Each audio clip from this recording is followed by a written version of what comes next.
rise for the Pledge of Allegiance. Pledge allegiance to the flag of the United States of America and to the republic for which it stands, one nation, under God, indivisible, with liberty and justice for all. Say hi. ACC? Alrighty.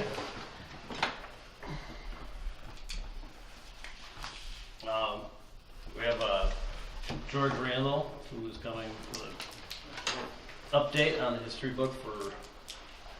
Yeah, just to let you guys know that I'm not Judge. Okay, excuse me.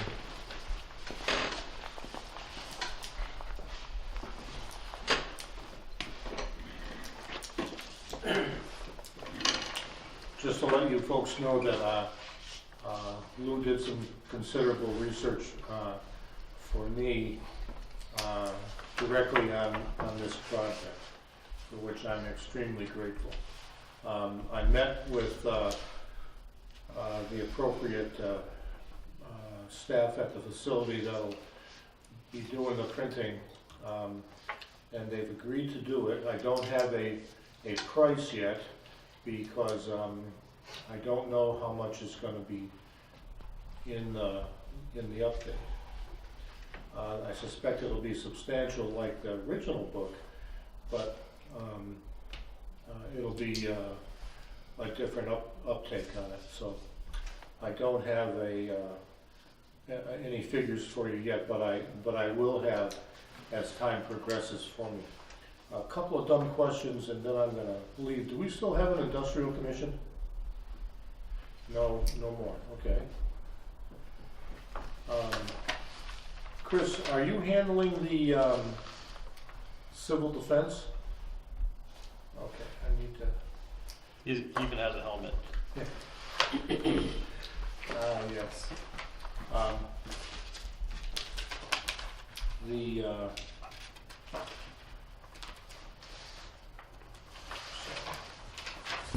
Republican, Town Republican Committee, do we still have that here in town? Johnson and Billy and Brian and Barbara Hostrell's on it. I think Cindy Watson. I think Cindy Watson's still on it. She was holding a sign on Tuesday for somebody. Okay, how about the Democratic? Yep. Marie McCord. Oh, okay. Me, Emery, my dad, a lot of, yeah. We have actually probably, if everybody's there, about 10 people.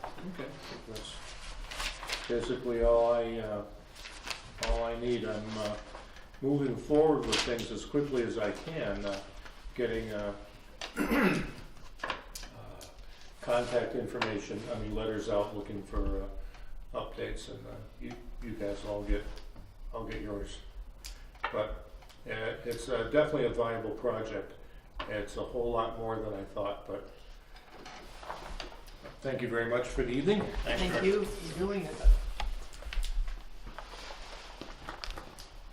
Alrighty, accept departmental reports. Make a motion to accept departmental reports as written. Second. All in favor? Aye. Make a motion to approve the maintenance warrants, number 53, number 54, and number 55. Second. All in favor? Aye.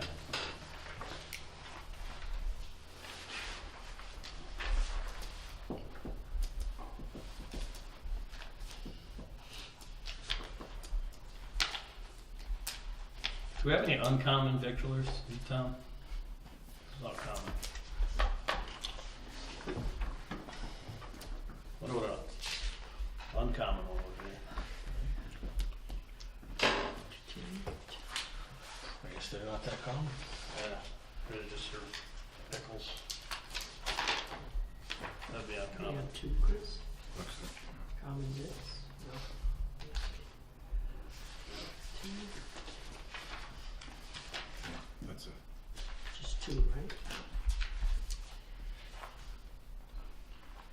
Make a motion to approve the following common vic licenses. First one for Granby Preservation Society at 250 State Street, expiring on December 31st, 2016. Second. And then the second one is for the Church of Christ Congregational Church at 235 State Street, expiring again on December 31st. Are you waiving the fee on either one of The fee has been asked to be waived for GPS, and we normally do for the church, correct? So, along with that motion comes a motion to waive the application fee on both. Second. All's in favor? Aye.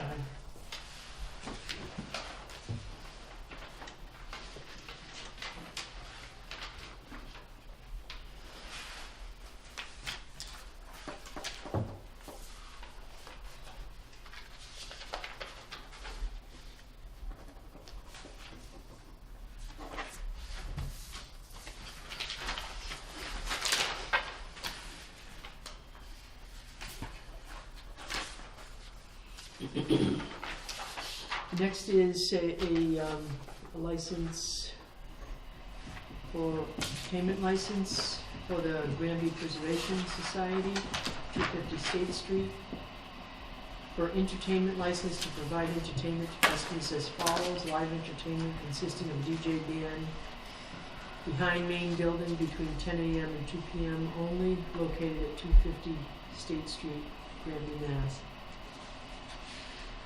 Expiring on December 31st, 2016. It's for a car show. Along with that is also a request to waive the application fee and entertainment. What is that message on there? This is a copy of the other, just like the other one. So It it's was just one a letter, it was one letter that was sent in. waiving the fee, though, Yeah. right? Just that. Yeah, it was one request. Yep. Kathy just made a copy for the second one. Okay. Make a motion to approve entertainment. Second. All's in favor? Aye. Aye.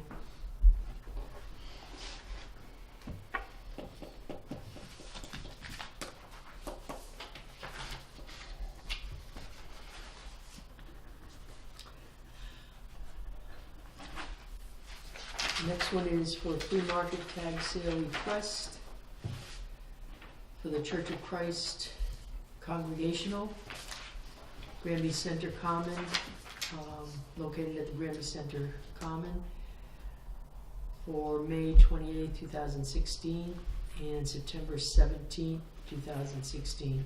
That young lady in the back have any more comments? There was another entertainment license, one for GPS. We got it. Did that one. Did both. And you waited for them both? Did we vote? I think we voted. No, she just did, we waived the fee. Yes. Oh, yeah, we waited to combine. No. So we have before us the flea market tag sale and a motion on the table. Second. All's in favor? Aye. Aye.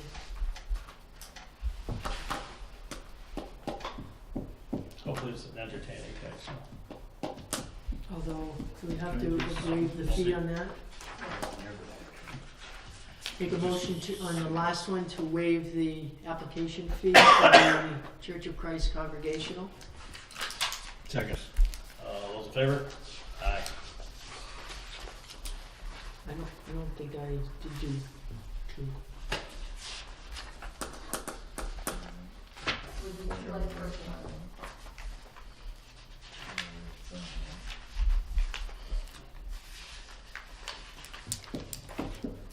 Should have I don't see one right another there. one in here.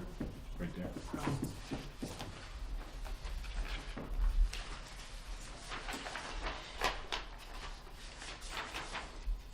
Is another entertainment license for Charter Days, for Granby Charter Days, 32 Kendall Street, for entertainment license to provide entertainment to customers as follows: live entertainment consisting of karaoke, DJ, or bands to be held in the gazebo during Charter Days on June 10th, 11th, and 12th at 32 Kendall Street, Dufresne Park, expiring June 10th to 12th, 2016. Second. All in favor? Aye. And that fee has to be waived too. Make a motion to approve waiving of that fee as well. Second. All in favor? Aye. Walter, you got all those common victualers licenses? If you come up after, we'll make sure you get everything spelled right. I'll change up the. Did you waive that fee too? Hmm? Did you waive that? Yes, you did. Oh, two of them, yeah, for the Church of Christ, yeah. The next is a sewer abatement for Eugene F. Marion at 28 Pleasant Street. Billed amount is $614.25. The abated amount is $477.75, making the adjustment $136.50. And this comes before us regularly. He has his, he's metered there, and he goes on the meter. And we have documentation from East National Water LLC confirming those meter results. Make a motion to approve the abatement. Second. All in favor? Aye. Aye. Did you approve the talent show? The who? The talent show at the Church of Christ? Nope. There's two attached. We have to do each one separately. Talent show and Yeah, because for the Church of Christ. Yeah, this was church, this is Charter Day one.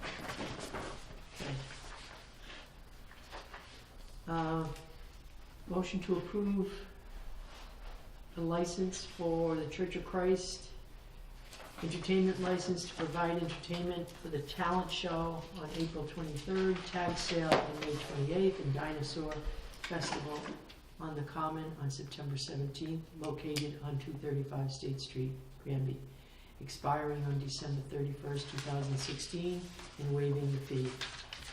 Second. Approve. Second. All right. All in favor? Aye. Are we done with these? I think so, yes. I hope that wasn't an entertainment license. I didn't enjoy that at all. I didn't get anything to eat out of it either for that matter, so.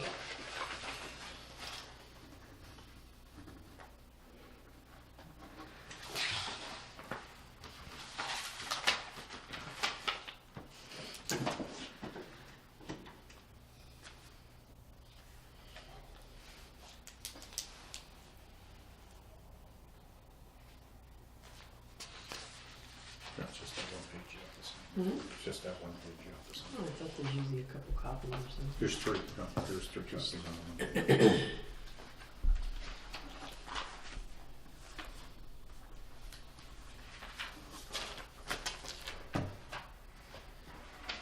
Next on the agenda is DCR request, tax title properties. You want to talk about that, Chris?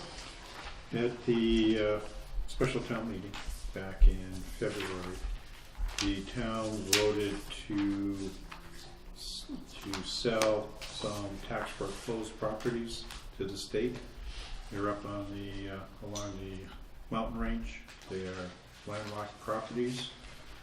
They are DCR usually buys it, becomes state-owned land. We get money back from the state for state-owned land, and basically this is the deeds or the documentation that we need to sign for the transfer ownership from the town to DCR.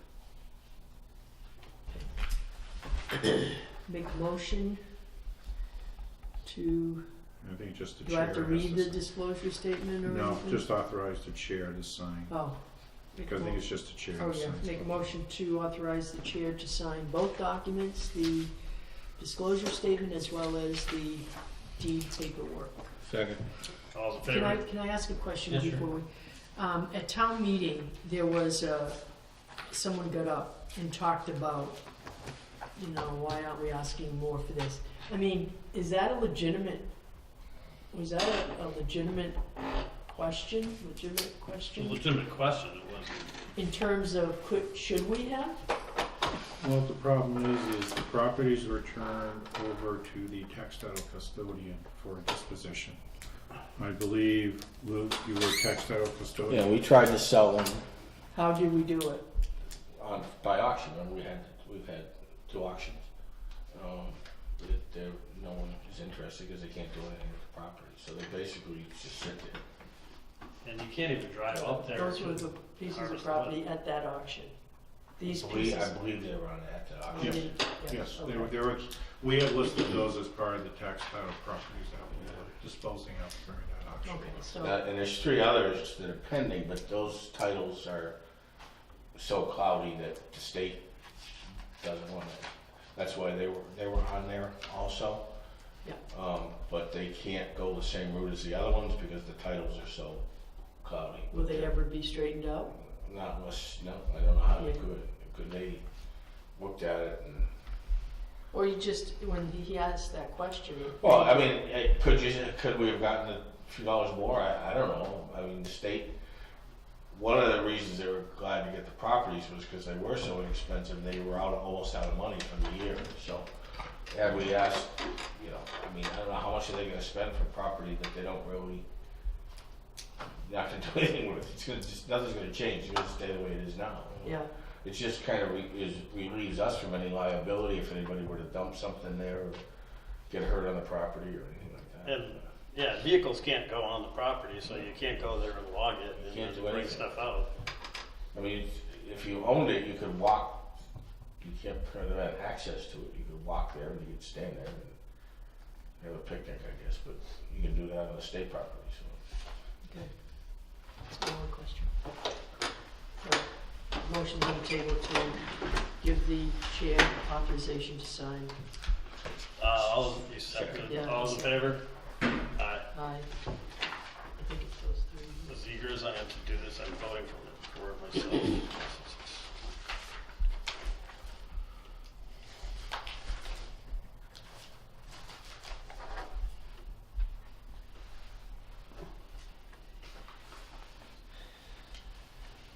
Along that line, did we ever hear back from conservation about what they wanna do with that property that the people want and don't want? No, I don't remember anything. Kathy, did they address that at their last meeting? No one got back to me about it. They have a meeting tomorrow night. I'll, make sure I speak to somebody about it.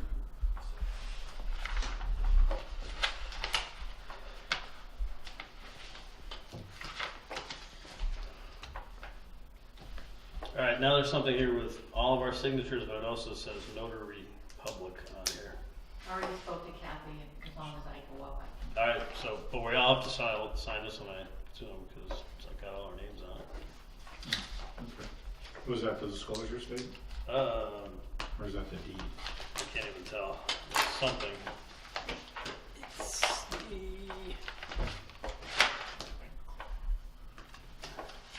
at the end of this, looks like it might be part of the deed. The deed's back here, so maybe it's a copy of It's the the deed. end of the deed, right? The deed's No. back here too, so maybe it's a copy.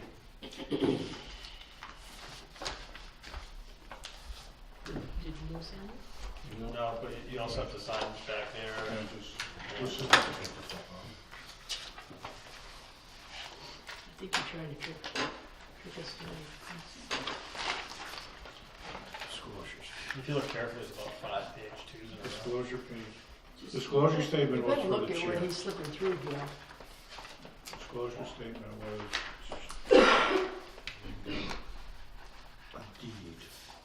So, do you have the, you must have the last page of this one on there. He's got some of that. And there are 5 tracks, just so let's, you wanna go through the tracks or you care about the tracks? If you wanna talk about them. This is the ones that were discussed at town meeting. I wouldn't bother if I were you, but if you want If to, it you was want to. discussed at town meeting, I mean, it was approved, right? So, Say it was approved, otherwise we wouldn't have this paperwork in front of us. I'm sorry, Green Eggs in Hand is also in there. All the boundaries are trees and piles of stones and sand. The blue tree next to, Yeah. oh, it's got rods on it though. Southerly 20 rods on land of West Perkins, now formerly to the stake. There you go.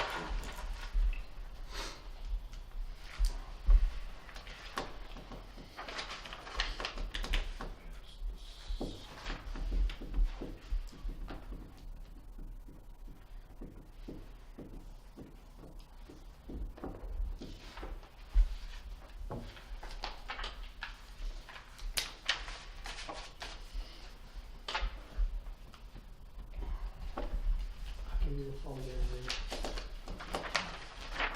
a minute. Next, we have Dufresne Pavilion rental requests. We have 3 of them. First one is for the applicant Team Red, White, and Blue, responsible group member Katie Gavin. Reservation date April 16th, 2016, arriving at 9, departing at 2. No liquor. Number of people could be 200, up to 200. Type of function is the 5th annual run as one. They've requested the large pavilion and open field and gazebo. Been approved by the chief of police and the parks oversight ad hoc. Make a motion to approve. Second. All in favor? Aye. What's the date on that one? April 16th. Next one is for Granby Charter Days. Responsible group member Richard Gay and Micheline Turgeon. Reservation date June 5th to June 13th. Type of celebration, town celebration of charter. Entire Dufresne Park area. Been approved by the chief of police. I don't have a signature on the parks oversight, is that all right? Yeah. It's okay. Make a motion to approve.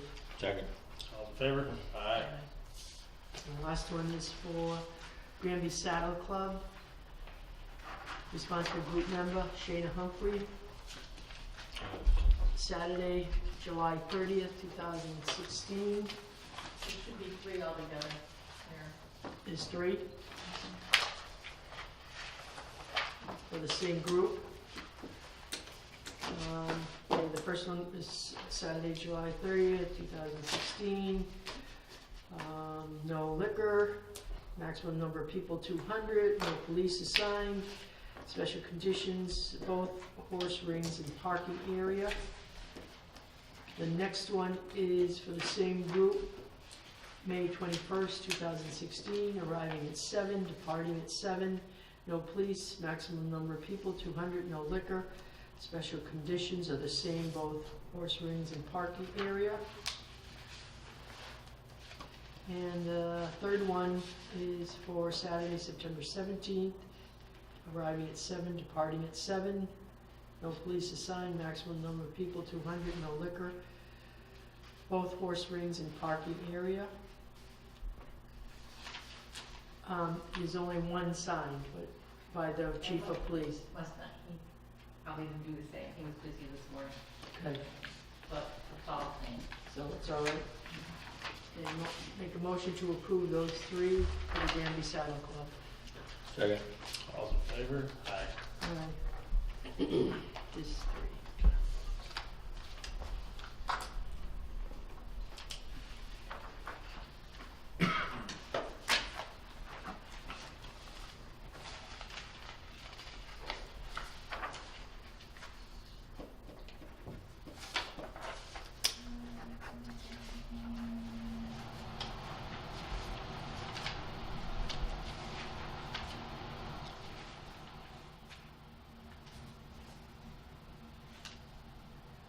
What's the Bengal baseball? Must be the name of the team. Is that for the South?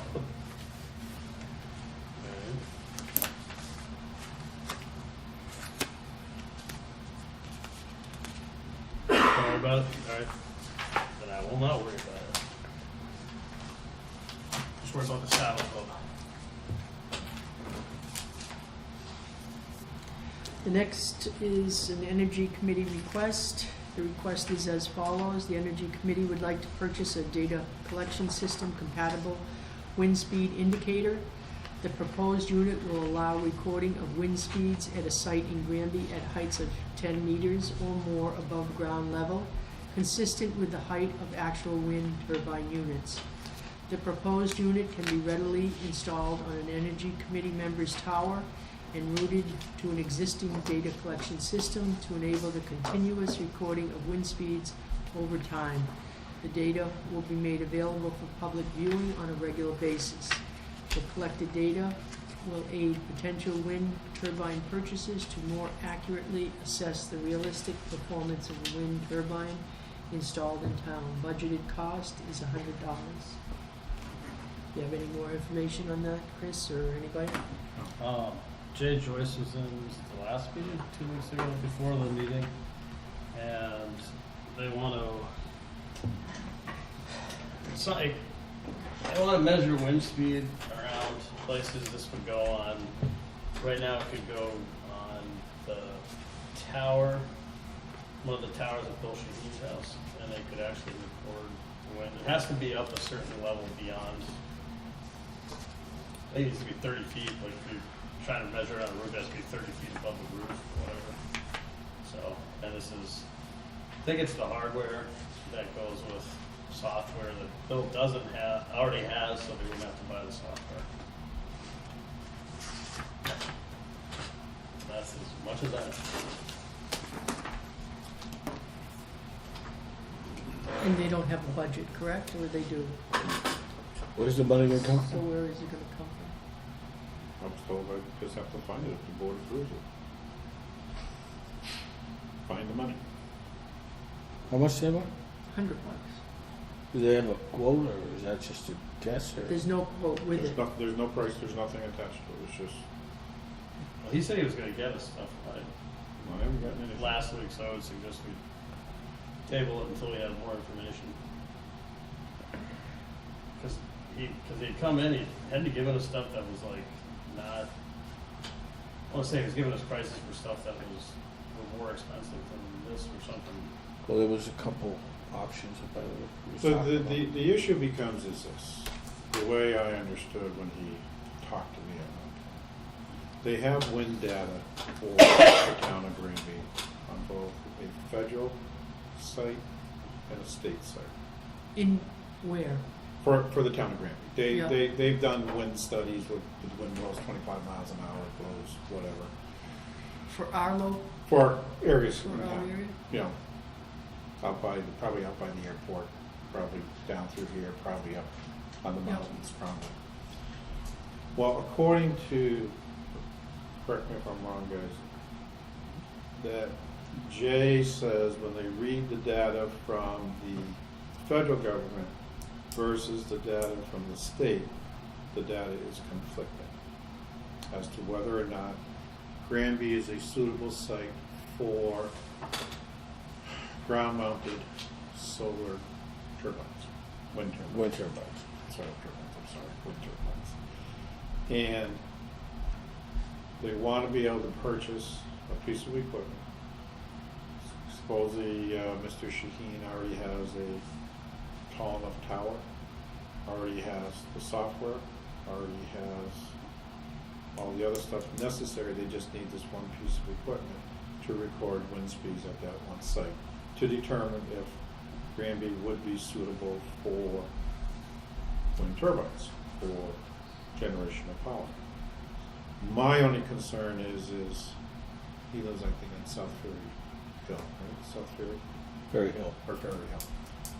Does the wind speeds there correlate to the wind speeds on East Street? Do they correlate with the wind speeds on 116? Do they correlate?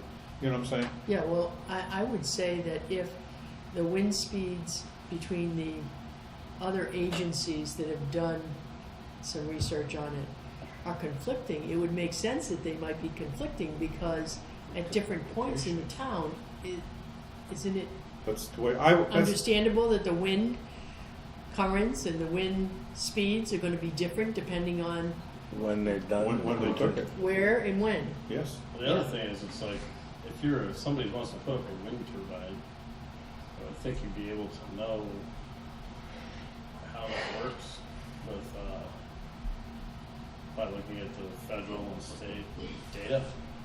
And you make your choice based upon that, I'd say. My concern is if it's going on private towers, is there liability? Who's gonna put it up? Well, What that's happens if just it. somebody I- gets hurt doing it?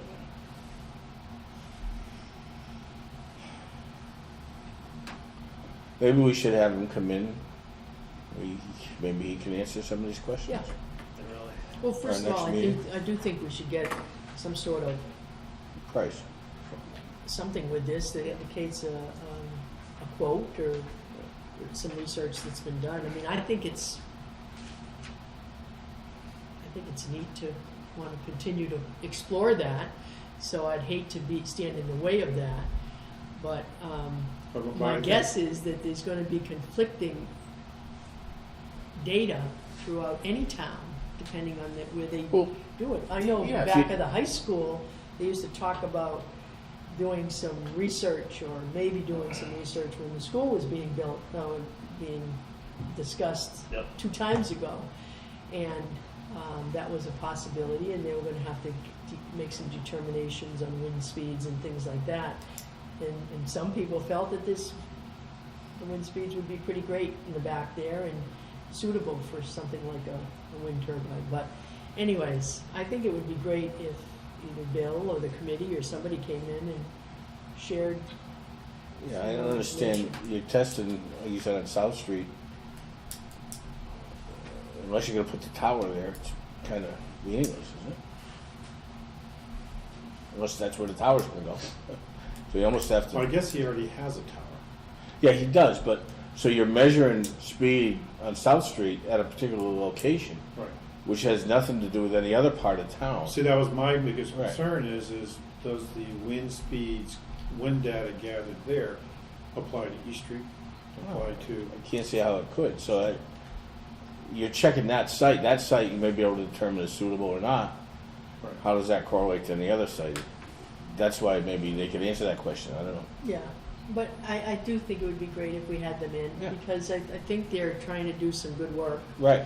And given more information, maybe we can approve this or maybe not, but, and give us the opportunity also to talk about how much we appreciate what they're doing, so maybe we could ask them to come in and just give us some more information, as well as try to get some information on the quote for the cost and what kind, and not that I would know anything about it, but. So maybe at the next meeting, they could come in? Sounds good to me. Mark, excuse my interruption, who's in charge of the Energy Committee? Marine Court. Okay. We have a request from the fire chief, and it reads as follows. Dear Selectboard, the washer unit that we were awarded in the grant this year is soon to arrive. The old unit has been removed. The unit was given to the Fire Association and is 30 years old.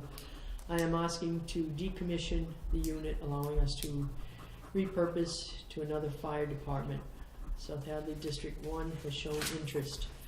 I am seeking permission to give it to them or any other department that may need a unit. Sincerely, Chief Anderson. It's not big enough to get rides in, is it? Right. Rides, you can't put people in it. No. Bruce, didn't we buy a new one when we built the station? No. No? There was talk of it, maybe? It was talk of, well, the roof was built for it. The Okay. unit actually came out of the seminary. Okay, So when yeah. we say 30 years old, that might be understated. But that's all we've ever had. Okay, so it was the room, because I remember there was talk, but it must have been the room that, There's a standard washer and dryer in that room for doing light stuff, but this is doing the heavy bunker gear and that type of thing. It's designed for a whole different animal of laundry. we have no use for it, and someone else does. I think we should spread joy and clean clothes wherever we can. Make a motion to grant permission to give it to either South Hadley or any department that's in the. Second. All in favor? Aye.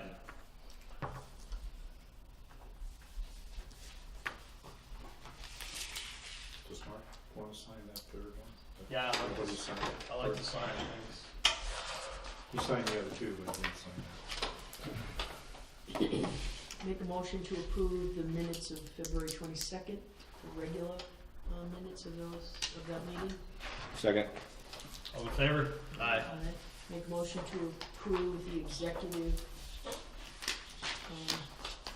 minutes, meeting minutes on the same date they put in.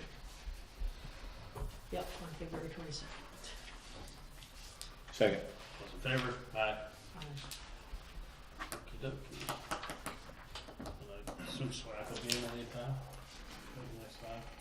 Yeah, they had the school committee, Oh, they okay. had to be at 6:30 just to give an update, I think. Okay. Is that, oh, okay, never mind. I'm thinking the energy committee, SWAC committee, I got mixed up there. All right, Dave DeRozier's been putting up new street signs throughout town, and there's been some concerns on the part of people. I know one was Phillips Circle area, because in our town records, we have it with one L, but state list of roads, it has two L's. Oh, 2 L's? Has two L's. We had an issue with Cold Hill that I forwarded to everybody today. Everybody knows it as Cold Hill, but on the state approved list or state list of streets that the town had submitted to them, we have a Cold Hill Drive and a Cold Hill Road. Cold Hill Road is Cold Hill Road. It's always been Cold Hill Road. I don't know what But signal's called that. Kathy in her book only calls it Cold Hill in her street list book. Cold Hill and Cold Hill Drive was the norm. That was, yeah. It's Cold Hill was the official name. We went through that when 911 came in, and that So, was. so should we be telling the state that it's not Cold Hill Yeah, Road? what's, when you say the official name, by That's whom? the town meeting, I assume. That's who accepted it. See, that's just it, we don't know.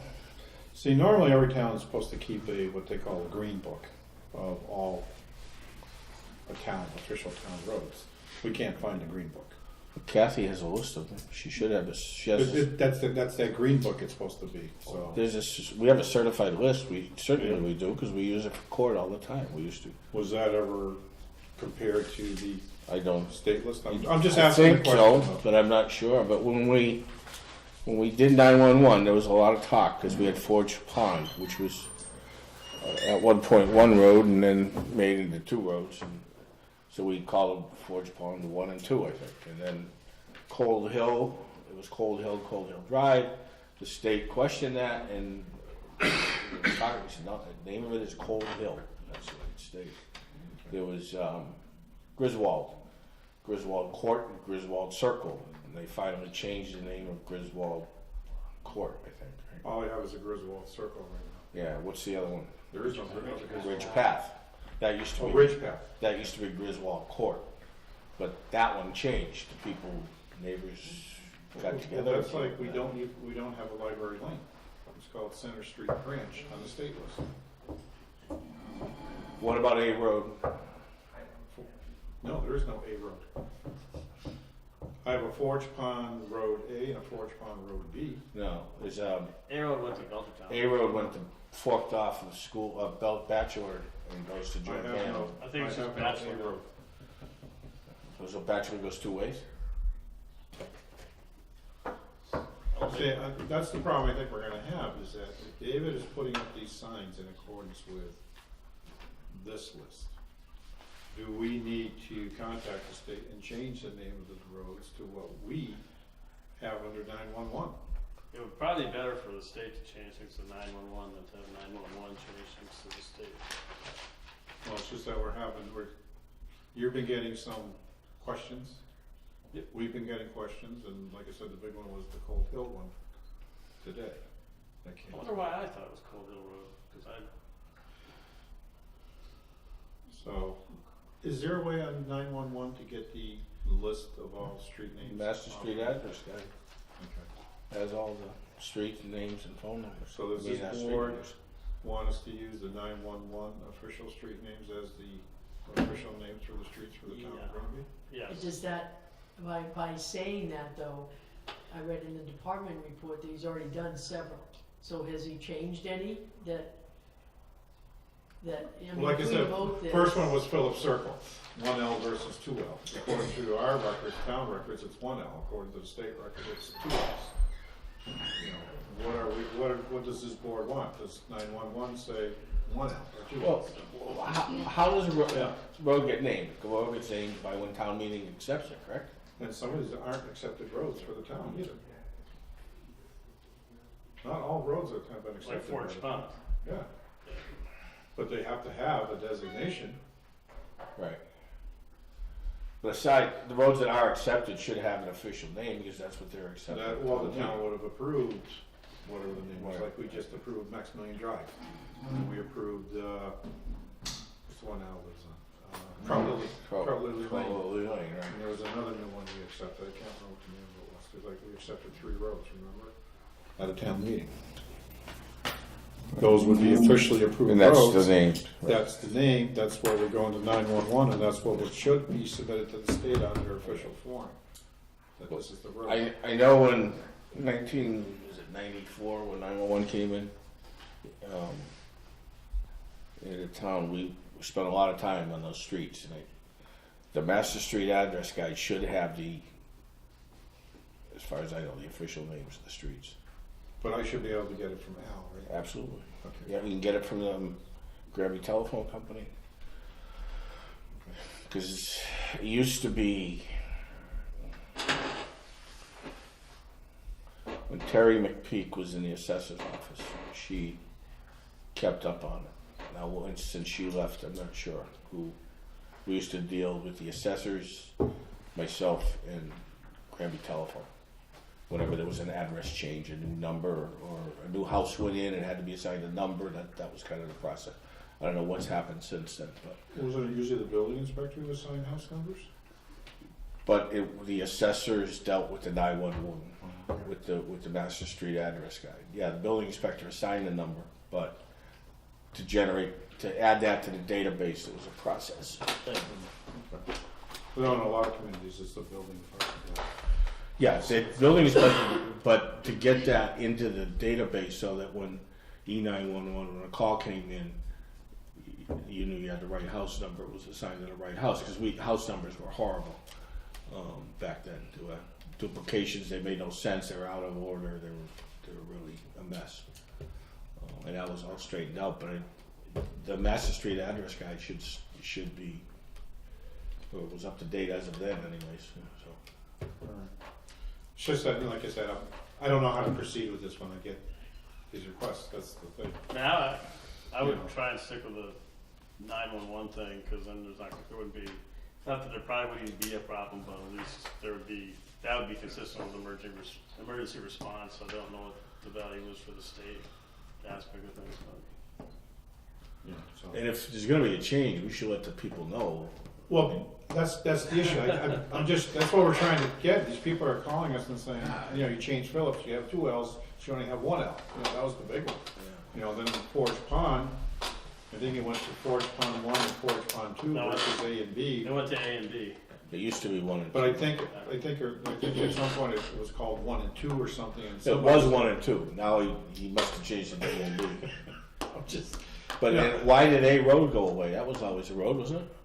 Yeah, it went from Bachelor Street. To George Hammond. There's like 1 houses on it. By White's, right by the corner. so, that's what I'm saying is looking at all this stuff, it's just a lot of conflicting data. And that's if he's putting up the new signs, he's saying he's putting it up according to the UTP status or whatever he calls it, Mass Unified Traffic Signage Regulations. I'm just, he's coming back and saying, well, this is what the state has, this is what he's putting up, and that's what he's getting. That's what that part of the state has. Another part of the state has something different. But it's just getting confusing, that's all. And can you ask him about those? I did ask him about those again. Yeah. And he said the same answer? Those what? And for Forge Pond A and B, when you first drove in, they had a pole there with, on Forge Pond A it was 47, 48, whatever. Forge Pond B was 28, 21, whatever. A resident on one of those, I can't remember which one, contacted Mark and said that their number was missing off of the pole out in the front. I don't know if it was A or B or whatever, what number it was. it was referenced back that I asked David the question, and he thought we were referencing that it was a council on aging or SALT type of number that was put up there. And That, I think, was done again when 911 came in, so that the responders would know which house number was on which Forge Pond. Because if you're responding, you wouldn't know number 60, whether it's on 1 or 2, without, and I think that's about that when the numbers came up. I think so. Yeah. so, the issue became is this woman noted that her house number was missing off of the Forge Pond, one of the Forge I want Ponds. to say it was A, but I'm not sure. But that's what you got Yeah. back to me. I went back to David. David said, well, we never dealt with those. So I don't know who put them up originally, who did whatever, but I think the town put them up again when E911 came in. so should we be just getting the numbers with the high visibility and just be putting the numbers I on would there? think it would be a big benefit to these guys, because otherwise, you get down the wrong Forge Pond, and by the time you realize it, it's a heck of a haul back out and around to the other one again, so. Not the easiest place to turn around, that's for sure. No. So is that what you want me to tell David, is if the signs Yeah. were there, we just replace them accordingly? Yep. Okay, I know he'll appreciate that. I'm sure. I believe Mr. Fernie is here. Alright. Yes. Come on up, Joe.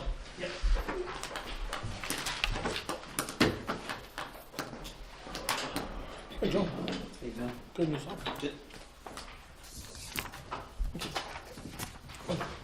I was gonna pass it back. Oh, this is what I sent you. And everything else. So I'd just like to, keeping with our focus on approvals, et cetera, I'd just like to update you on a few things. The first thing we did is at the last meeting, the committee set a schedule for the special collection days for the year. And I have cleared these days already with Dave. However, they obviously need your approval. And, also we'll need approval so that we can get rolling with our advertising and communication program. So at the bottom, I sort of talked about funding a little bit.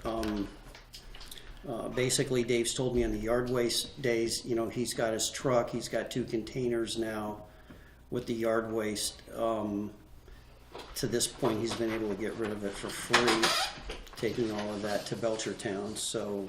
So the only cost there is 4 hours a day times 5 days in terms of yard waste. So that's how I came up with 20 hours per worker for the year. So that will be your primary cost, and I don't know how Dave, or how you would figure in the cost of the truck and that, but that's the way that we're treating that. In terms of the hazardous waste day, which we're co-opting again this year with South Hadley, the Department of the Board of Health handles that. Jean coordinates that. We now have September 24th set for that day. Under our current contract with Republic Services, we do get funding towards that, and then we have to make up the difference. I don't know what that cost us last year. Maybe, Chris, do you remember? I don't know. No, off the top of my head. Maybe $400, $300. And then we're scheduling 2 bulky waste days. Without getting ahead of myself, at our next meeting, the committee is finalizing our report on the survey. And just so that you know, roughly 1/3 of all the households responded to the survey. We have over 800 respondents. And so one of the things that was requested were more of the special collection days.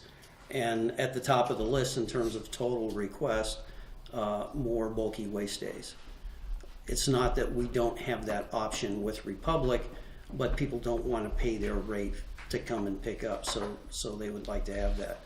And last year, the net cost for the bulky waste day did not really cost us anything because of the fees that we generated from disposal of that relative to the cost of disposal. So if I remember the numbers for last year, I think we actually made $100 or $200 on the thing.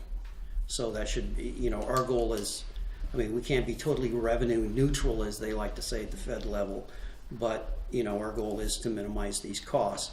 But we also recognize from the survey that there is a demand for this. You know, people are asking for more, you know. So this is the main thing I want to get approval on. The second thing I'd like to mention is the project that Arlene is doing with the schools is going well. She's hooked up with John Sullivan with Waste Management. They've already actually implemented a strategy that will reduce their waste disposal bill. They are going to go to smaller containers. They're going to change their pickup schedules. We're also migrating them from dual stream to single stream recycling to just make it simpler for everybody. So there's going to be a little bit of education going on. In terms of any cost or impact, Waste Management is going to be providing certain things. We're going to be getting certain things for free also from the Green Team. So the main thing that we'll be getting a request for is some more recycling containers. You say Waste Management or Republic? No, Waste Management handles the school, not Republic. Yeah, I was reading your report today. What's the Green Team, Joe? The Green Team is a group set up by the DEP, and they're all about advertising and basic materials for recycling. So as you know, in Massachusetts, you know, very heavy push in the environment. So that's what the Green Team is. They're based out of Northampton. So they have some supplies, and so whatever we qualify for, based on what we need, we're going to get from them. So Waste Management, Green Team, and then whatever the differences will be the request. And I don't know what that's going to be. I don't know if it's going to be $300 or $400, but that's what they're going to be coming back on. And then what I would also like to do is in 2 weeks, I would like to get back on this agenda here so that we can present at our next meeting next week. We're going to be finalizing our report on the survey results, our findings, and our recommendations. And so, you know, we'd like time to present for that. We probably, with questions, we'll probably need 20 to 30 minutes. And the final thing is that roughly around the end of April, the plan that we've been working on should be complete. So we'll be looking to present that to you sometime at the beginning of May, and then I think we would have all the deliverables that we're looking for completed. Anything else that I forgot, Mary? You did a great job, Joe. Okay, we're moving right along, and I don't see how many more innovative things we can do, but we just, you know, our focus is incremental improvement, like I said, with these things, the GAP programs that the people want to see. And I will say one thing is that, without getting ahead, but the one thing that came out, by a 2-to-1 margin, people are satisfied with curbside pickup and what we're doing right now. That's good to hear. This isn't anything that, like, you guys were charged with or anything like that. Chris,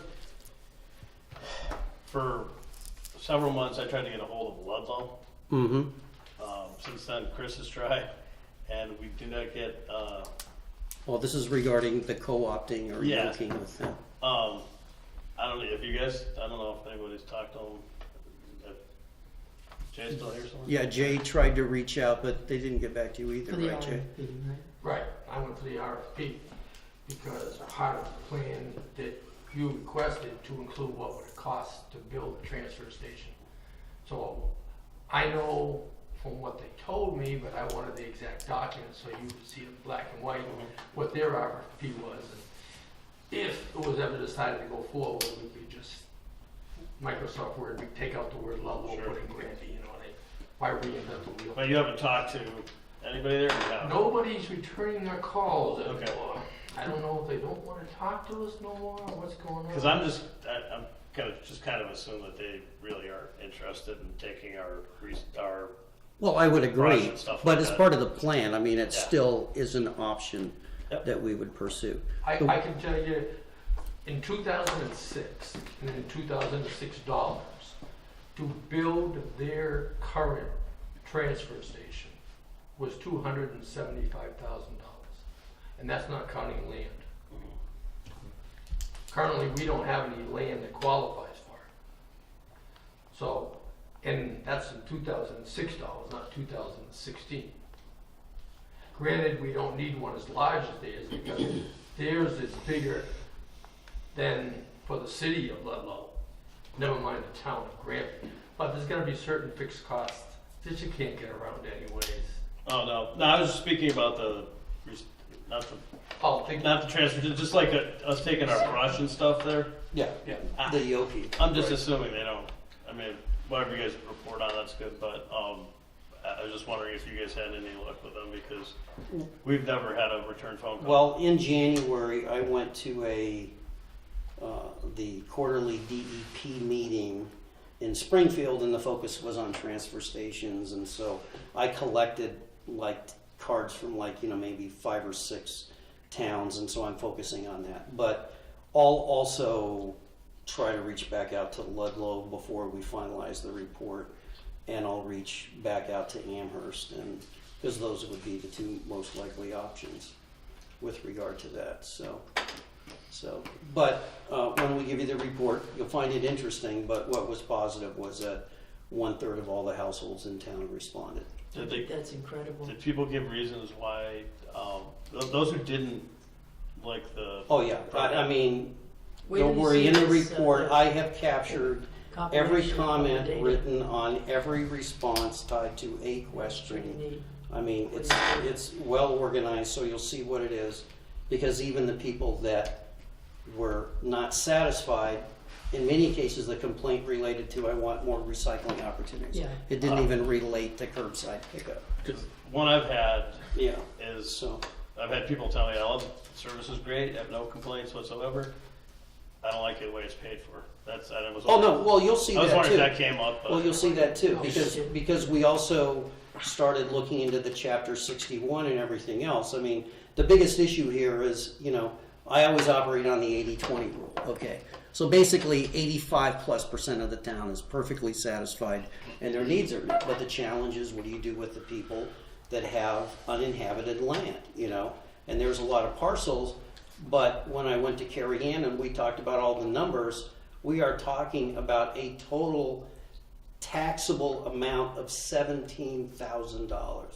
So all of your complaints are tied to roughly less than 5% of the total revenue that you're taking in spread across these parcels. Now, if you average that out, we're talking about $27 a parcel.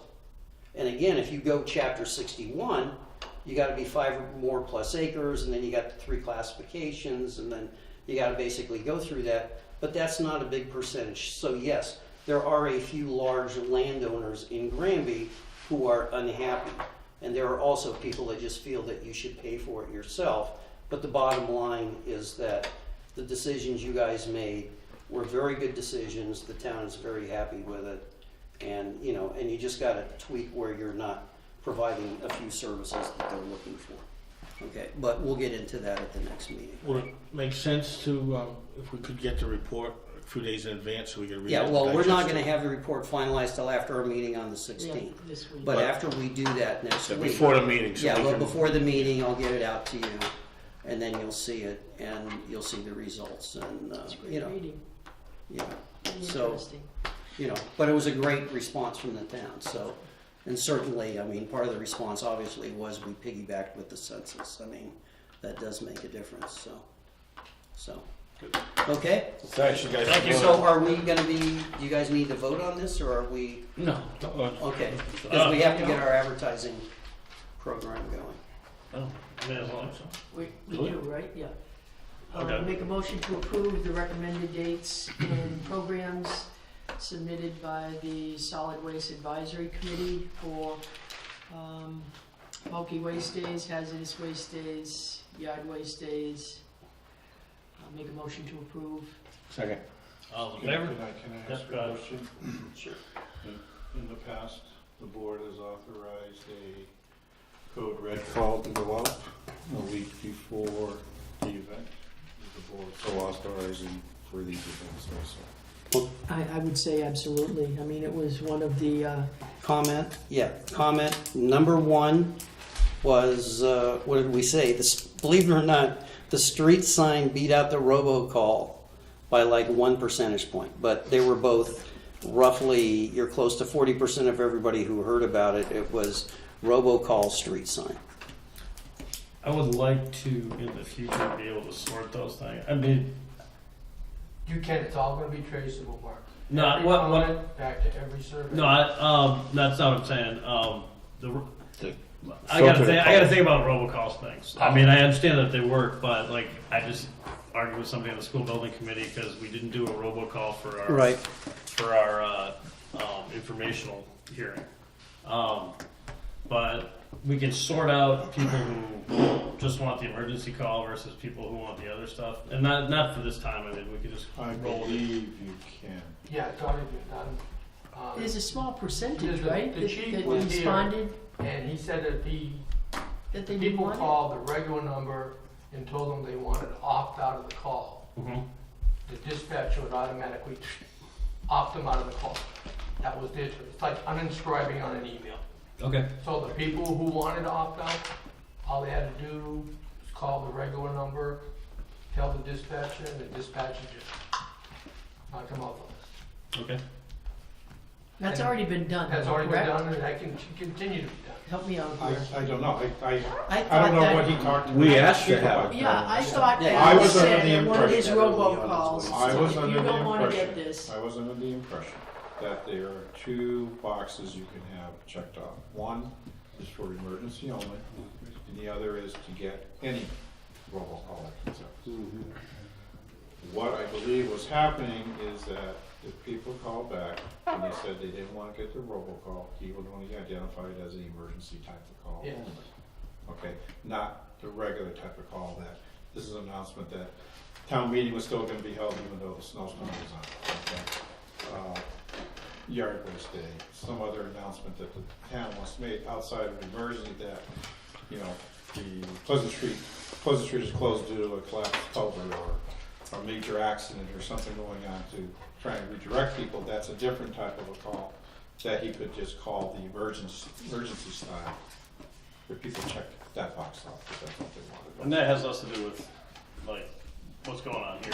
Well, I Chris is 100% right, and the chief explained it to me the same way. When they opt out of the robocall for messages, like when the robocall went out for the special meeting. town meeting, yeah. Those people didn't get that either. If they had opted out for anything, they opt out for everything except emergency. So he's 100% correct. I could- I don't know about anybody else, but almost all the phone calls I get now have nothing to do with me personally. Usually it's somebody trying to sell me solar, but, Oh, yeah. but I mean, I might get 6 phone calls in an evening and nobody wants to talk to me personally. I think what's really important is we're sensitive to the whole issue. So I don't think it's being misused or abused. Well, it doesn't sound like it. I'm just, You know, I'm yeah, just checking they're it. gonna- yeah. And I know we brought it up before, and I mean, I wouldn't care if it happened again and it took 6 months for it to get fixed, you know. But I'm just saying, because I had a discussion with one of my school building committee members. Why didn't I have a call for the informational meeting last Wednesday? And I was like, Well, just so that, you know, you may get comments, like for an example, the robocalls that went out for the special town meeting, that it is still gonna be held.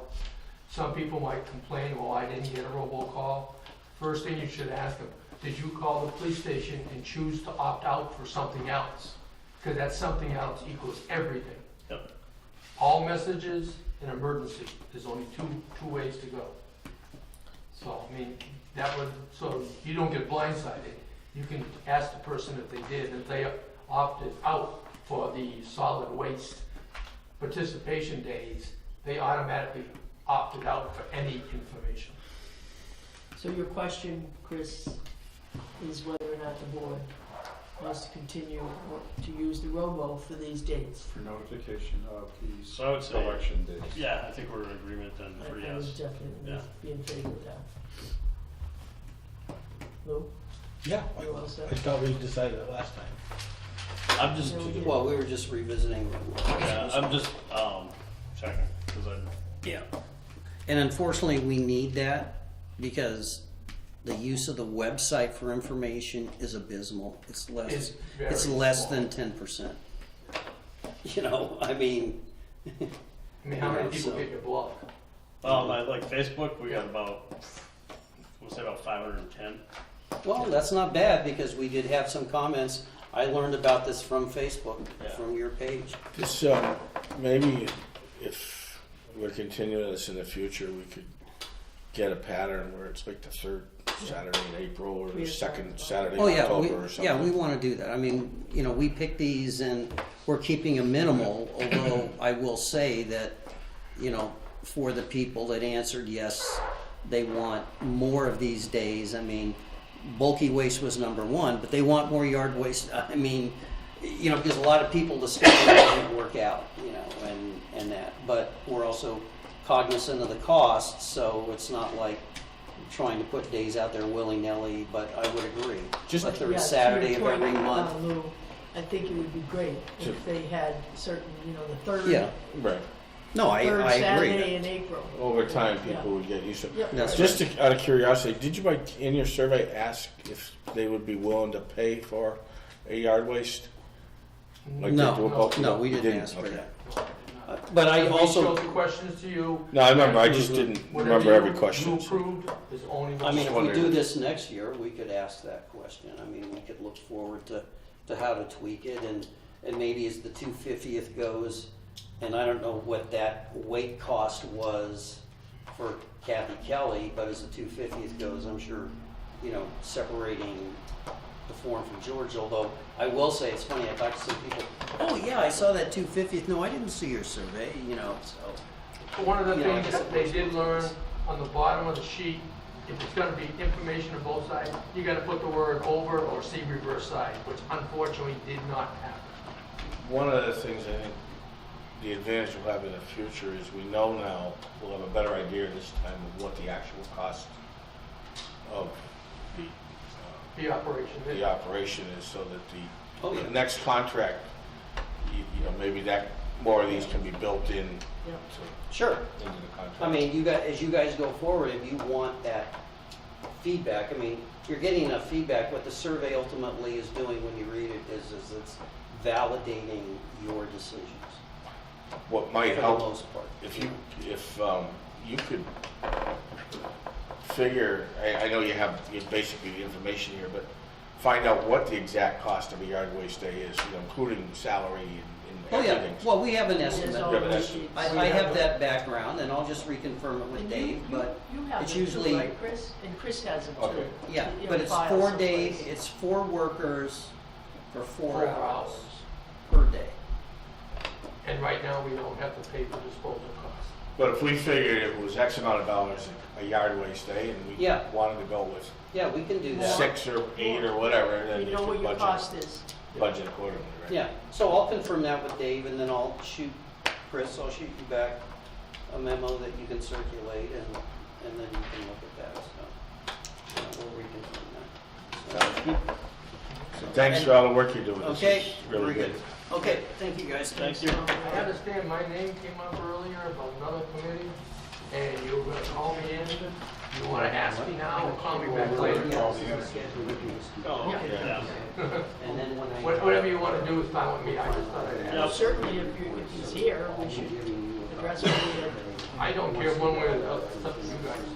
However you wanna do it. You may have other things to talk about with your whole committee. Well, just to relay that, first of all, the request, Jay, Yeah. should come with a quote or something that you got from. We did, it's either- $100, it should be written on the. Oh, no, I know, but usually there's a quote that comes with that. Oh, you want From a a company or supporting something, you material, know? yes. Okay, in other words, you want a pamphlet, what it looks like, and what No, it does. or just documentation of the cost. The documentation on the cost. You wanna break down the $100. Well, if it breaks down, or if it's 99.99. And where you got your or information, whatever. X company, would go with, you know, we would be going with this company or with considering this company and this is the cost of the parts or whatever, I don't know what's How did you involved. get the $100 cost? We, between Bill and I, we took his, you all know he has a solar farm, right?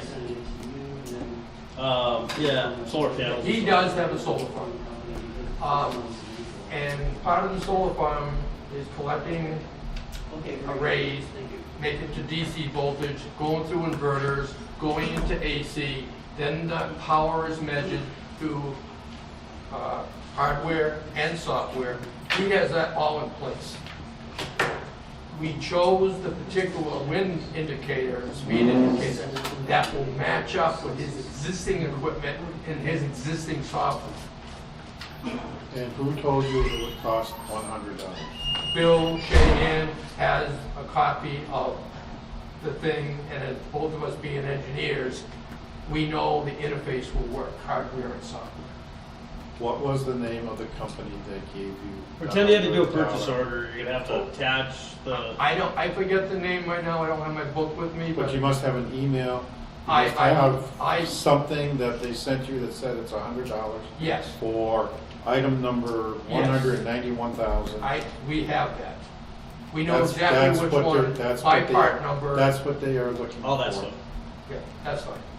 You want, I get you a copy of the thing, the description, who makes it, all that stuff. I do have one question while you're here, though, that I had before, Jay.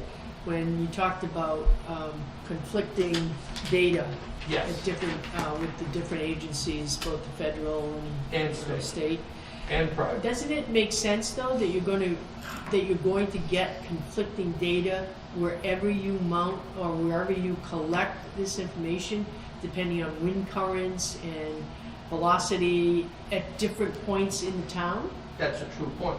And that's Okay. why Chris had a very good idea of seeing what it would cost to get a portable unit if the town wanted to take measurements at other locations. And Bill and I, as engineers, will do that for you. Okay, It'll take a lot so of this man-hours. device could be taken off after you do some speeds there? Well, Could be you gotta taken be- off and then reused someplace else? The restriction is you must have a tower that goes at least 30 feet over any and all obstructions. So that limits you where you could take your measurement. And we did have a little conversation before about, what would it cost to put it on, I think Lou brought it up, the Verizon tower or something like that. What, is the data collected internally in the unit, or is it feed into? It feeds into the software program, which Bill already So has. at a different location, would you then have to, If you want a different location, you're gonna have to buy all the equipment that converts it from DC current to AC then that's current. a lot more than $100. Oh, you're talking thousands now. So, And you're talking the availability of a tower? And yes, and plus availability of tower. You're talking thousands of dollars. I'm talking between 5 and 10,000. so measuring the speed on South Street is gonna tell us what? On what the actual speed is and how much electricity can be produced at that location by the wind. But that doesn't do anything else for us anywhere else in town. Again, you need to put it in a location and it'll tell you what you are generating at that location. No, I understand that. So, but if we're not gonna put a tower there, is that information valuable or not? I would say it would be minimally valuable. And the only reason I say that is if you go to Lowe's or Home Depot today, you could buy a wind turbine for your roof. That's what they're promoting for like furnaces, refrigerators, when you get power out, if you got no gas or something like that. As long as you got wind, you could keep your furnace running in the wintertime, or you could keep your refrigerator cold for your stuff. They're doing that. I'm not so sure about that, because with solar, if the power goes out, your solar stops generating because of fire issues. You can't generate any power if the power's out. Depends on how you configure it into the house. It's got a Right. cutoff. Not with building, they changed the building code. The electric company will not allow you to generate solar power back into the grid Yes, that is correct. That's why you have unless it junction can box. receive a signal and transmit it back that there's power on. So when the power goes out, your solar panels have to shut down. And discharge. Well, the way I have my generator in my house, and you have the stove on. We have to manually flick a switch, transfer Yeah. switch. Yep. Otherwise, it doesn't work. It can collect, No, I understand that, but the problem is you're still generating power. So that when the, but it can't go out to the grid. no, it doesn't, but it's the house is live. And if they go to the house to fight a fire and they think that power's off and there's power being generated in the house, there's a problem. So they now, the building codes now, as I was told by the electrician to put mine in, Okay. when the power goes out on the street, your solar panel stops and it discharges. So that they, when they get there, if they think the power's out, there's no power in the house. That is a code that I did not know changed. And again, Chris will tell you that one of the things that when we started looking at this, Granby does not have, the building inspector doesn't have any criteria to inspect. And we talked about the building inspector getting some criteria to inspect. If they had a visit, Ludlow, Chicopee, or anybody else in the area, again, without reinventing the wheel, what are they using in that community? Can we use it for the same building code? I don't know. They did a structural on mine, and the electrical inspector came out both. So. Well, they did mine, the electrical inspector came out as well. The first thing you wanted to see was the transfer switch. Yeah. That keeps it, now, the way the transfer switch works, you can still be generating power, Right. but it's going to the batteries. It's not going to the house until you trip the transfer switch. I understand how the transfer switch works, but Right. So the only way that is, it's a 3-position switch.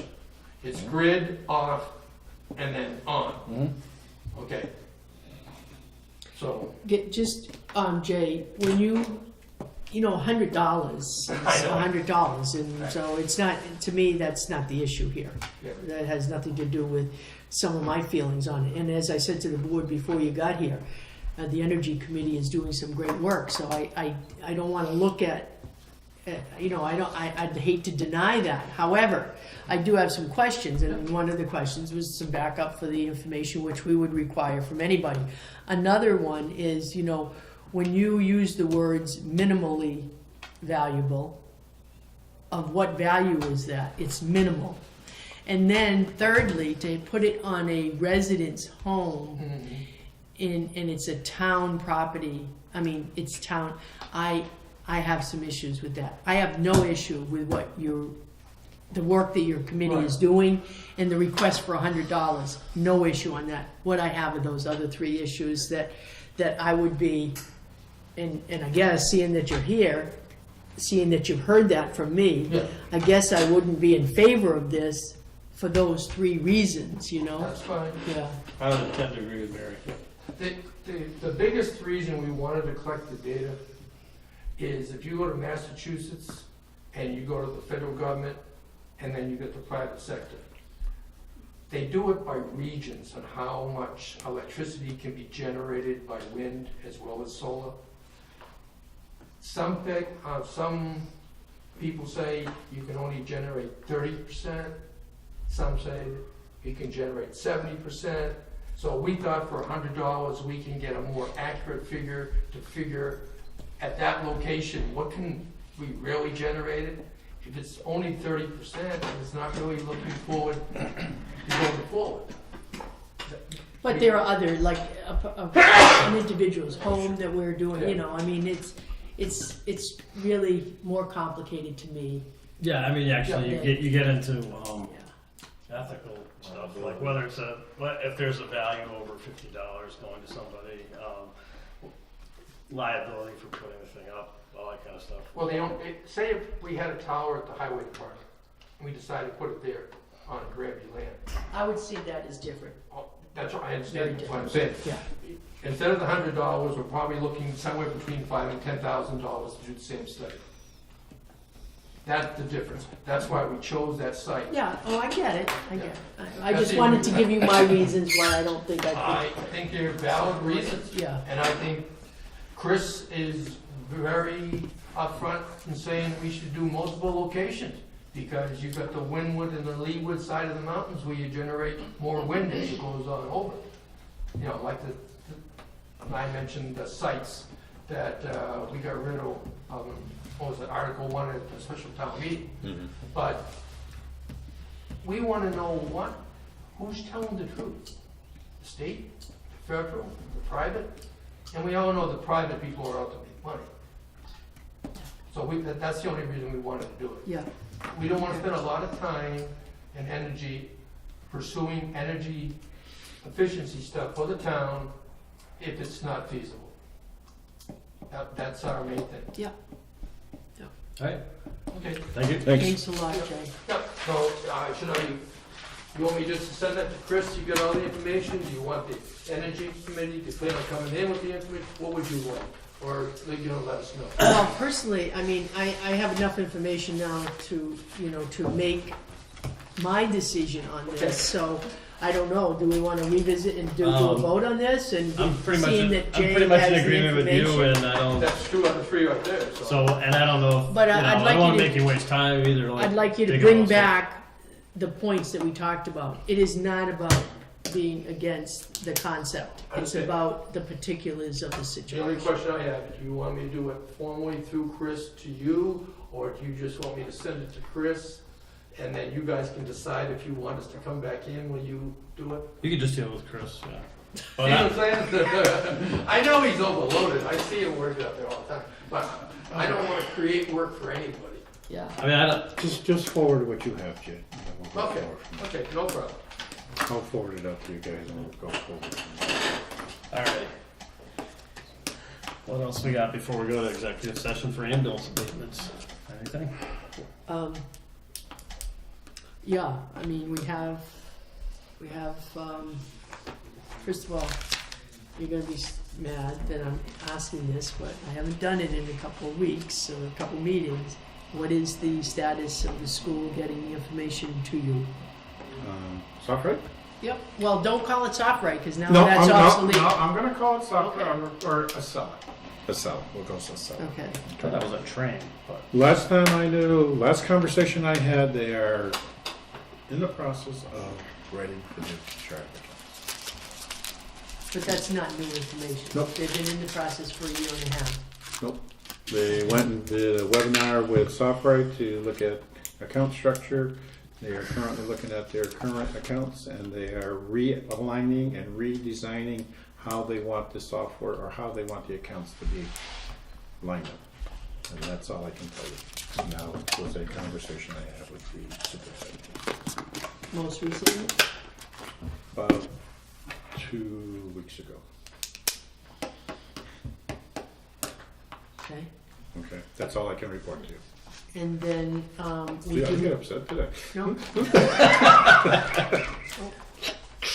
You see, I didn't either. Nope. I'm kinda numb to it. We have this letter to the board from George Randall. Do we have one of these? George Randall? No, no, Oh, yes, oh, that's what the email said. yeah, from George Randall. Oh, this is the, Jr. this is, okay. This, after our last meeting. Yep.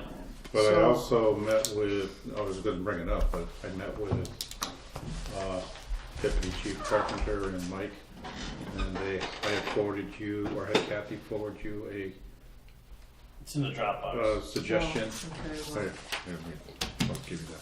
Yeah, Bruce, it's do you, Dropbox. Bruce, Mike, you wanna come up, or do you wanna just sit back there and, Fine here, okay. we're not that far away. As the board had asked me, I met with them.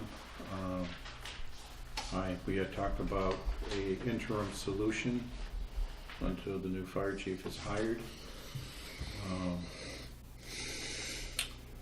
The suggestion I had made was that Deputy Chief Carpenter become the acting chief, fire chief.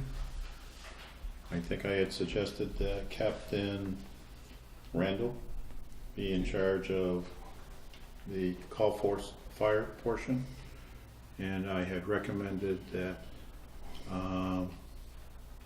Lieutenant Pandora be named interim or acting ambulance director to take care of the ambulance portion of the department until we can get a permanent fire chief in. After that conversation, Mr. Carpenter had suggested or sent back a recommendation on how to deal with the interim process. And that's what Kathy had put onto the Dropbox for the board to review. So this one is from whom? That's from Bruce.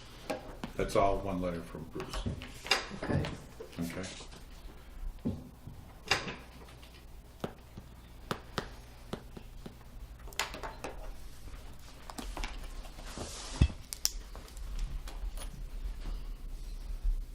I'm totally confused, I guess. Well, Unfortunately, I did not see this. Of course, I can't get sorry. into my Dropbox, so it has to be some other method that, but anyways, and I didn't see it in any of the stuff that we had to read, that I read before the meeting, so can you help me out then? Okay. In essence, what I have from Bruce, correct me if I'm wrong, Bruce, he was suggesting that we create a acting fire chief. This is in response to this right here? No. Or after your This meeting? is all part of them. This is all part of the same response. This was Bruce's cover letter and then his counter. So when you Suggestion. had the meeting, Mhm. which that's what was gonna happen after our, After your meeting, I met Last with meeting. them on that you met with Wednesday. the two of you, right? Wednesday. I'm sorry, it was Wednesday. Okay. It was Wednesday we met and talked, and I had made my suggestion, like I said, that Bruce be named acting chief, interim chief, acting chief, Yep. whichever. That Captain Randall would Yep. oversee the Call for it. call force portion of the department, and that Lieutenant Pandora would oversee the EMS. EMS portion, Yep. ambulance portion, which I figured I was drawing on the strengths inside the department already to try and continue forward until a new fire chief was hired. Yep. Okay? So That was how- my proposal At that meeting, at that meeting. okay. Okay. And when you left that meeting, what were the results of that They proposal? were receptive, but they had their own. They wanted to bring their own response back. You asked us for, Put in writing. well, Our- you asked me to put it down on paper. So So you voiced your concerns about his proposal, I take it, Yeah. at that meeting, okay? okay, and this is what they've come back with. Is basically they would like to see an acting fire chief for the interim period, an assistant fire chief, and a deputy fire chief. They would also like to see the captain's stipend be increased. They would like to see the lieutenant's stipends increased. And the acting fire chief would have, which would be basically a brand new position for the time being, to have a stipend and then receive a hourly wage for performing the duties as the acting chief. And then to create the assistant chief position for a stipend and to still have a deputy chief at a stipend. So is this during our interim time? Yes. This right here is just during, it doesn't carry forward? Well, that's what I asked today. Because I'm looking at 2018, the projected budget. Yeah, and that's why I'm having an issue, is that they're talking about stipends to continue forward without a new fire chief having the ability to determine whether he wanted to keep these stipends or to keep these type of positions. That was Let the me just concern. add something here, Chris. Yep. Okay. You're saying they, I had no knowledge of this until it was sent forward. It's not my proposal. Well, I'm just saying they, because that's what I'm Not at all. going with, so. I just put that portion in there just more for a chain of command type scenario to give you and then I gave everybody a little bit of money to help walk for this interim period. So with Chris's proposal that he put on the table, are you saying that you would not accept that proposal? Well, that we were also dealing with, can I talk about? Talk about anything you want to, but make sure it's the facts. Well, I got a minute. I was talking about the stipend and the overtime. I wasn't sure if I could deal with that right now. No. I didn't think I could. so I mean, I'm asking. I'm just gonna make this is my bias known. I've tried to bring it up the last time we had a meeting. I've also spoken with George the Fourth. I've also spoken with Billy. Bradel ran into him, and I've spoken to the chief a couple times, like since that meeting. And there's something called management rights, and that's like when Chris makes a decision, he's not making a proposal. So I kind of took a little bit of issue with that. You know, we still have a chief, and have reservations about negotiating how the department should be set up. And in this case, like Mike, for example, is a union employee. So we have a union contract with him, which we have to respect. And I don't even know the supervisory stuff. I mean, I know when you guys have a fire, you know, like the supervisory stuff, but we're dealing with employment here. So I have some concerns about how our employees are addressed and our union employees are addressed in particular because they're protected by a contract and I don't want stuff going back to the town because the way we handle things now. So, and that was my concern last time, not that I didn't want to hear from people because I spent a lot of time talking to George. I only spent about 15 minutes talking to Billy, and then I talked to Chief for a couple, I don't know, hour and a half probably total. But we have a responsibility as the employers in the town to make sure that everything is carried out and our employees are, I mean, respected, but also, like, we have to look out for the law, I guess. So, on behalf of the town and Mike, I really don't want to get into, like, too much in that regard. I don't feel that that's appropriate. So I guess as a select board member, I guess I need to know where we go from here. Well, my feeling is I think we're overcomplicating this, or maybe it's the issue, Sure not sounds we, like it. it's getting overcomplicated. We need someone to run the fire department until we find a new fire chief. Right. The logical thing to do is to take the deputy fire chief and make him acting fire chief, I think, and pay whatever is appropriate. The second part of that is we have an ambulance. Now, as I understand it now, who's the ambulance director right now? Chief Anderson. Chief Anderson. Chief Anderson's leaving. That's part of his contract, right? So we need an ambulance director. And it seemed to me we have an assistant ambulance director, right? No, we have an ambulance supervisor. The ambulance supervisor, coordinator. Okay, sorry. The logical person to Yes. put in charge of that ambulance in the interim is the next person in line in an ambulance, which is the ambulance supervisor, I guess. Now, if you're putting somebody in charge of something, they should be compensated for that. Now, I don't know that we need to reorganize the whole department and bump everybody up. That's kind of unusual, right? I think. We weren't really bumping everybody rank-wise up, we're just monetarily putting something there. I've never heard of that when a department had a meeting, so there's an acting chief to take everybody in the department and give them more money. I mean, that's. Well, maybe I was overstepping my bound. I was trying. Chris asked me to put something on paper as far as payroll, and that's kind of what I was doing. And maybe I shouldn't have gone to that extreme. That's an oversight on my part, not knowing exactly what I was supposed to be putting on a piece of paper. I assumed everything was going to end up being a discussion at some point. But Now, there's an indication in the letter that you're not in favor of compensating anyone else, the ambulance side? again, I don't know what I can say. What's it say? Did you read that here? Here? The opposition, you mean? I'll put it on the table. There was some concerns that currently what happens as ambulance supervisor, Mike gets paid overtime for performing duties some duties as the ambulance supervisor.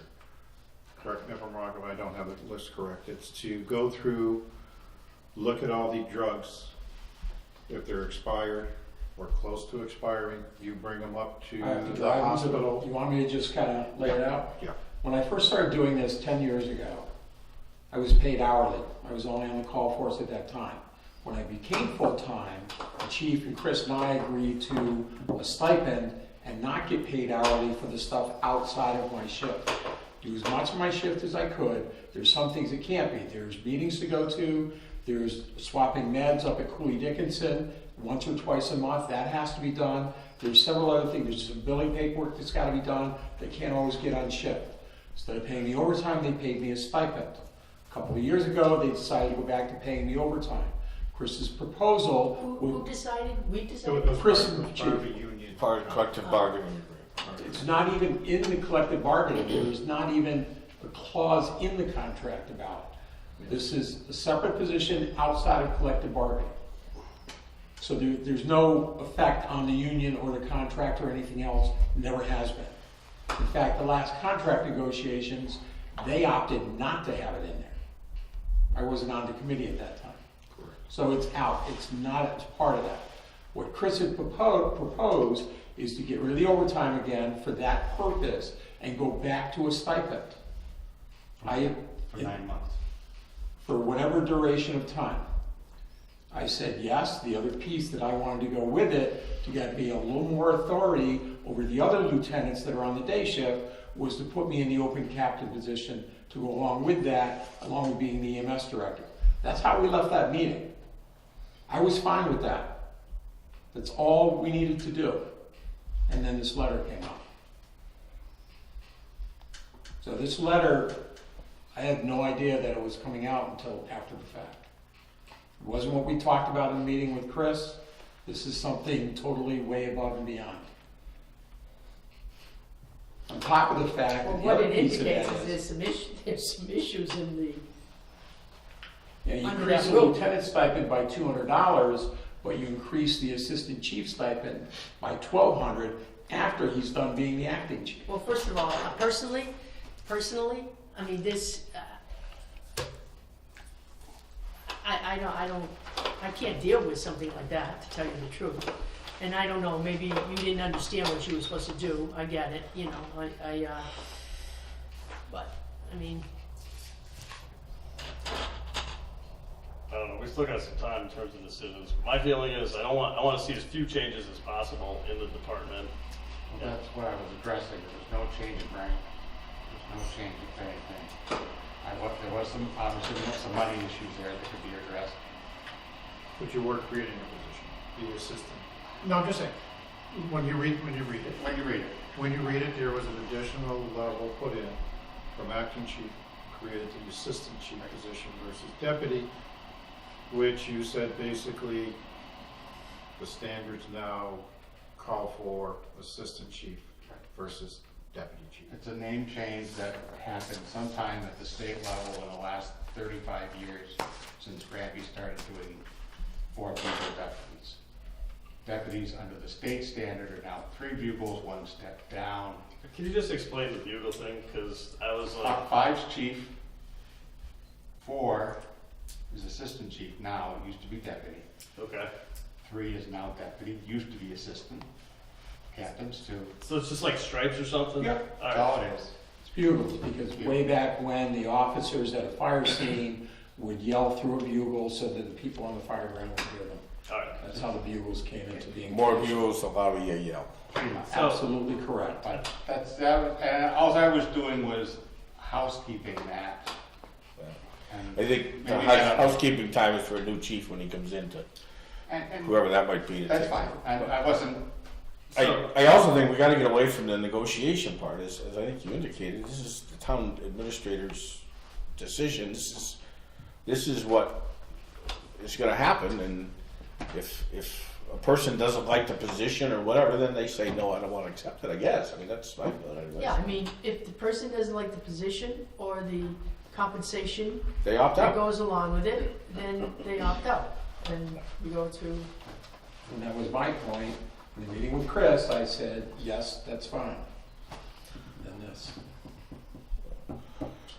So I guess, this is what I'm thinking is that, and not looking for this answer now, but we're gonna wanna know if you want the job. If you want the job, you talk to Chris tomorrow. That's not, that would be more appropriately handled.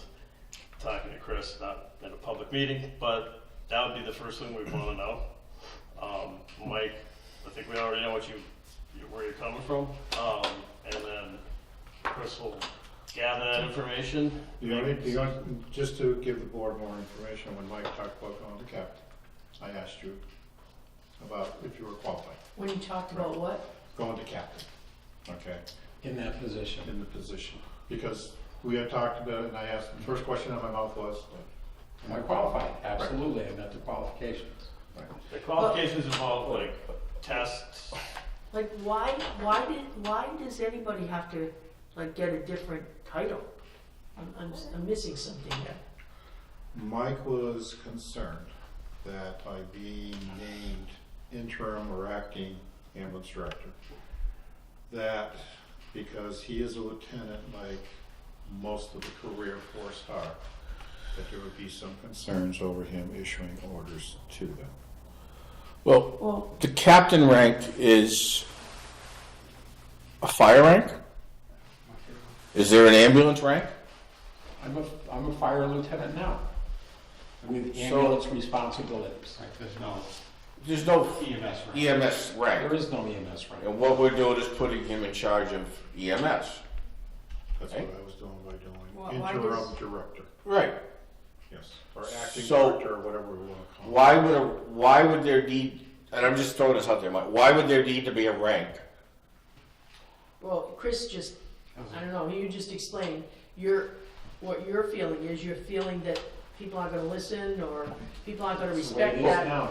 Well, that's just, What do you mean rank? well, But that has nothing to do with your EMS responsibilities at that point. I think if you're in charge of the ambulance, and you're the ambulance director, then you're in charge, and if there's an issue, then usually it would be the fire chief that would handle both, but since you're the ambulance director, you go to Chris, right?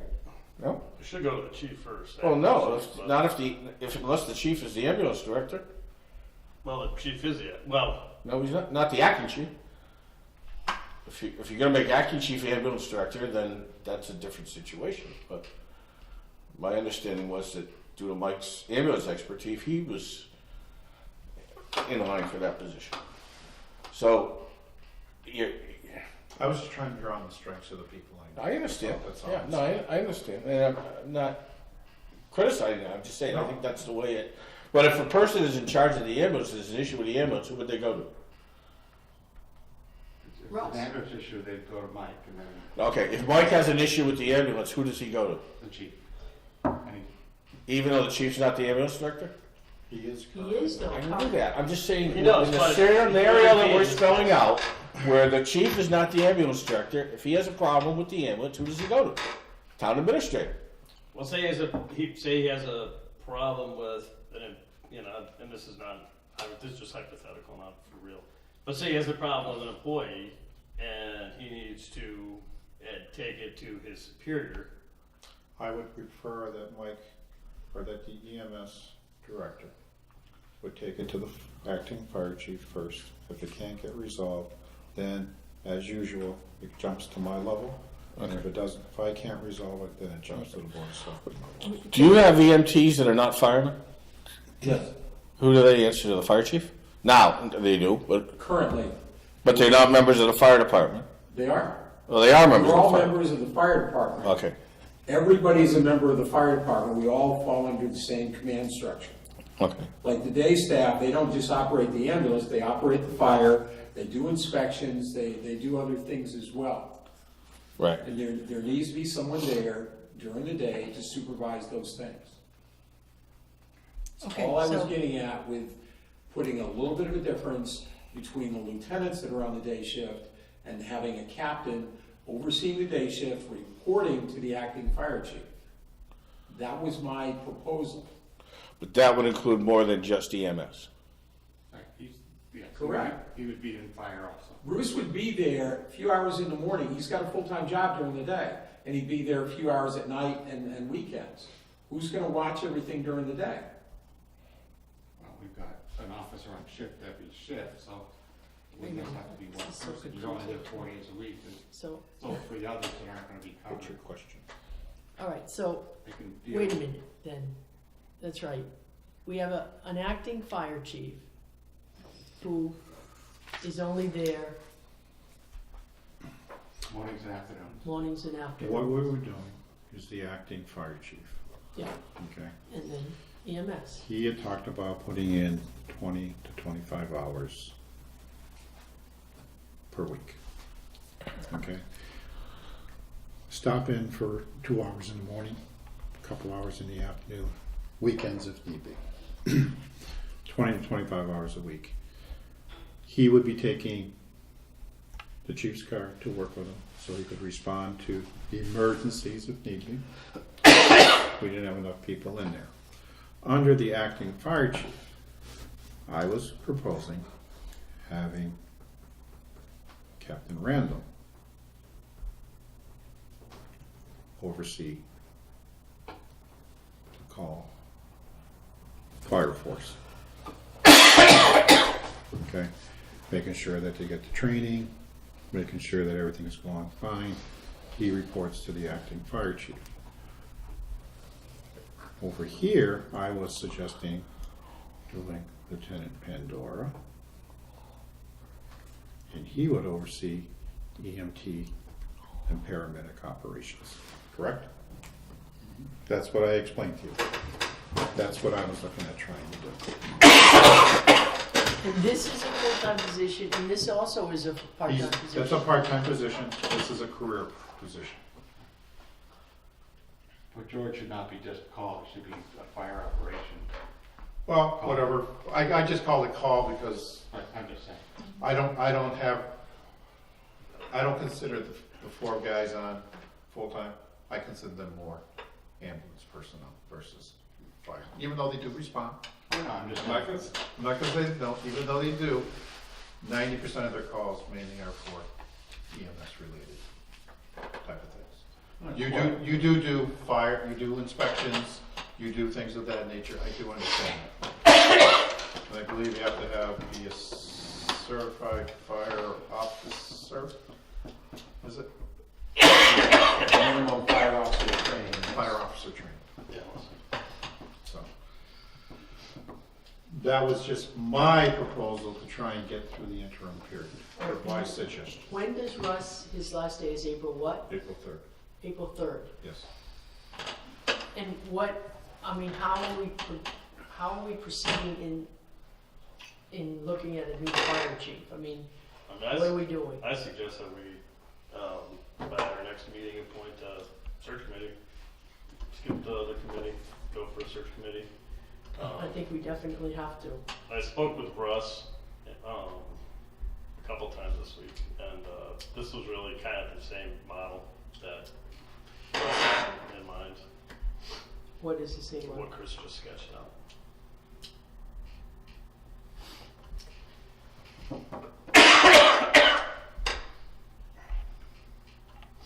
But I guess at this point, I don't know, maybe there's some details to work out, but I think I want to minimize increasing, changing people's rank and all that kind of stuff. Yeah. And, And I'd like to see a search committee started as soon as possible. you want to do call it that for the next meeting, you think? That's what everybody wants. Yeah. Give you 2 weeks to get a committee together. Or a recommendation of a committee. Do you want, why put forward those names before, did anybody have any issues with them, or? I don't know. Nope. But I do think we want to include somebody from the, I don't know, I'm gonna call it, you guys a union, but, and somebody from the call force? Is that what we call it, guys? That's fine. Okay. Call for negotiation, whatever. So call them call girls, right? We have those two. I don't want to know. What happens at the fire station stays at the fire station. Fire grid? So anyway, there will be representation from both the career and the what do you call negotiations?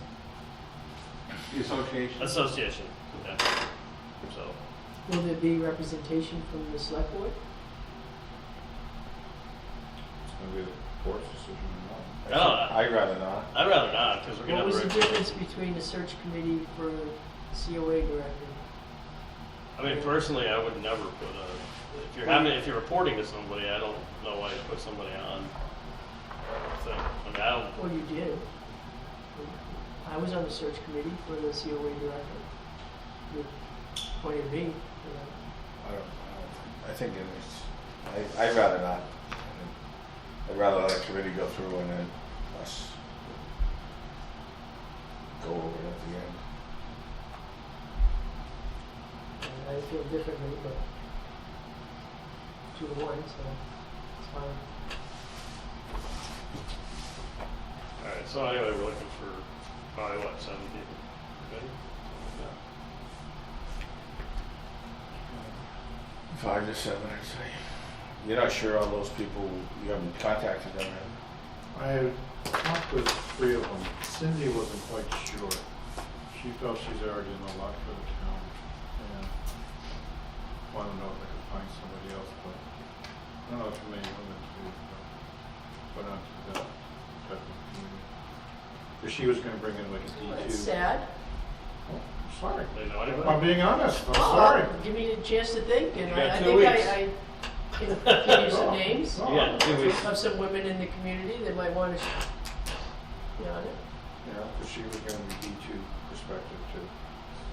Yeah, she's very vocal about what goes on over there. Virginia would be interested. Should be somebody. I don't see her that often. No, she's not the chairman of the library. She's not chairman anymore, so. Yes, very rarely do I see her. So maybe it's time she gets me involved.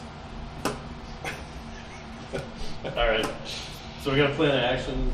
Mary, you can send names for her if you want. Okay, thanks. Alright, That's basically it. anything else? Now, they would be interviewing in an executive session up until the finalists. If they are the screening committee, yes. Are they gonna do a search/screening committee? Say, ask the question again, Louis.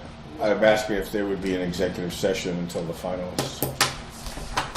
Usually up until the last, 3, you go public session. But other people might, if they're looking, they might not want their current employer to know If they are considered a search/screening committee. Screening committee's interviews are executive session interviews.